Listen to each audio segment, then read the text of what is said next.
goboladii siyo heesaga caan baxay halkii lagu habeeyey fanku heer ku gaadha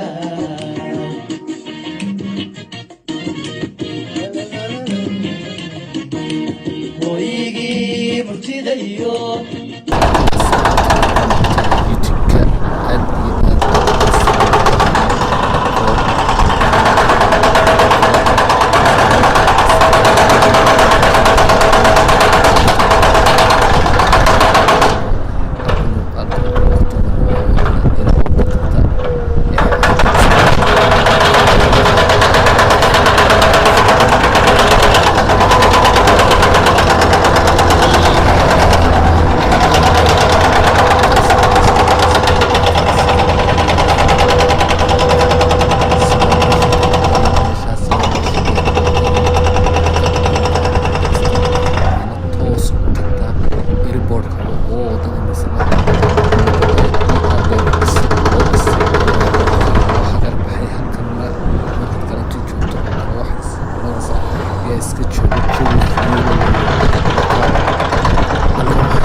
haddaba dhammaantiin halkan waxaad ku arkaysaan gawaaridii oo iyagu dhinac ku baarkin garaysan meel waxa ifan leedahay xataa meel gaariga loogu talagalay inuu gaarigu dhinaca ku baarkin garaysnaado xagga kale dadkiibaa maraya baarkinkii wadadii oo laba haad oo aad iyo aad u waaweyna horta halkan aan idhaahdo maasha allah meel aad iyo aad looga shaqeeyo oo juhdi la geliyey weeyaan meeshuna waa xilli casarnimo ah xilligan muuqaalkan ka duubanaa waa xilli uu roob da-ay waa xilli jawigoodu aad iyo aad u macaan yahay marka waxaan odhan karnaayoo kale meeshu waa meel laga shaqeeyey meel aad u wanaagsan weeyaan meel juhdiga maayarku geliyey weeyaan sababtoo ah wadadaasi waxay saacidaysaa ama wax u tarasaa bilicda wadanka in laga shaqeeyo oo laysku waxaa layidhi gacmooda jirba wax ku gooyaane saa looga shaqeeyo oo kale aad iyo aad ayaa ugu faraxsana horta aan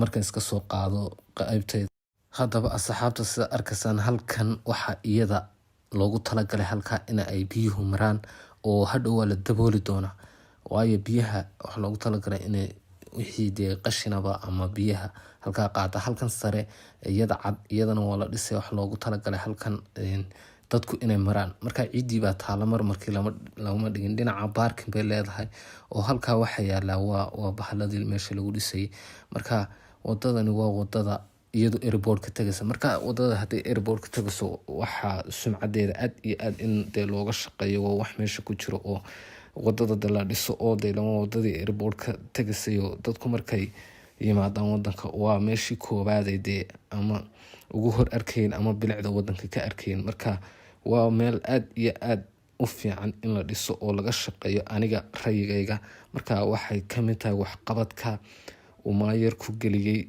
iyo juhdigu geliyey sababtoo ah maayarku wuu ballan qaaday inuu juhdi fiican gelinayo juhdigiina waa laga hayaa ilaahay khayr ha siiye marka galabta ayay tustay inaan bilicdaas soo bandhigo oon muuqaal ka sameeyo oo muuqaalka dee idinla wadaaga dhammaan asxaabteeda ku xidhan barta aan youtube-ka ku leeyahay ee Barwani channel marka waa waxqabadna qof kasta oo bini'aadan oo wax kala garanaya oo miyir iyo damiir leh waa ku farxaa waxqabadka qof aan ku farxin ma jiro.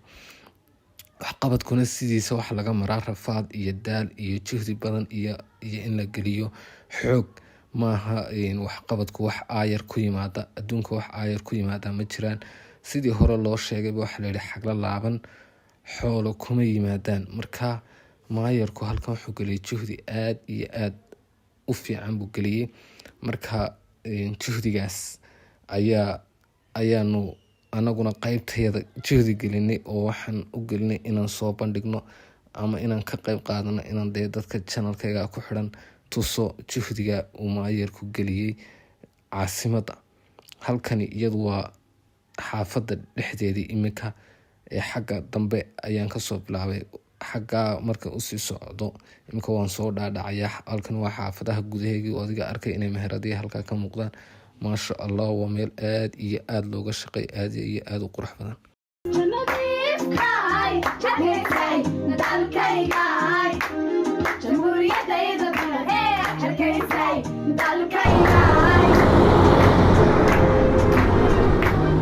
السلام عليكم. waxaan muuqaal ka duwanaa dhismaha wadada iyo sida wadada dhisantay. wadada aad iyo aad loo dhisay, aad iyo aad u qurux badan.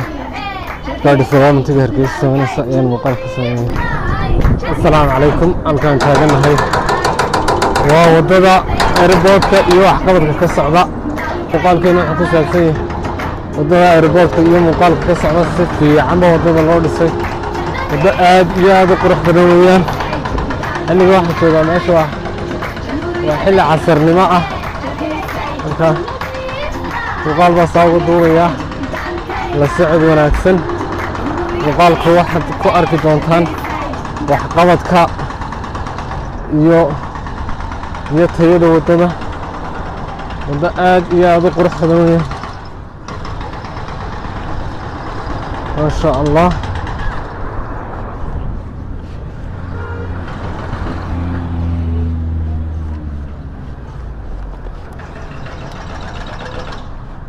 wadadu waa wado aad iyo aad u qurux badan, aad iyo aad looga shaqeeyey.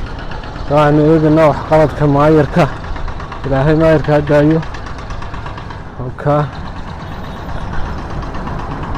waa taa wadadu wado waxqabad leh weeyaan. meel wax laga qabtay weeyaan. halkaa socod wanaagsan. halkaa wadadu wado aad iyo aad loo diyaariyey weeyaan. muuqaal aad iyo aad loo diyaarsamaan ka saysana wataa jooga magaalada xaggaas ka soo eegaysa.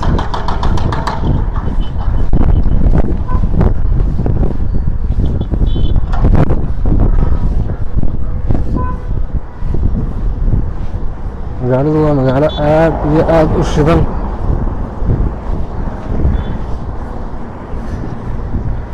muuqaal aad iyo aad u shidan baan ka sameynaynaa sababtoo ah waxa weeyaan xaggaasi waxaa fiigaasi leedahay. xaggan waa masallihii. meel aad iyo aad u qurux badan weeyaan. waa wadadii airportka tegaysa weeyaan. waxaanu leenahay la socod wanaagsan. dhinaca kale halkaa iyada xaggaana shaqo aad iyo aad u fiican baa ka socota. waxyaabo fara badan oo maayarku qabtay ayaa jirta. marka waxqabadka maayarku waa wax muuqda. itusoo itaabsi weeyaan. wataa wadadii airportka tegaysay. jooga fiiguna waa joogaa. waxaanu idin leenahay la socod wanaagsan.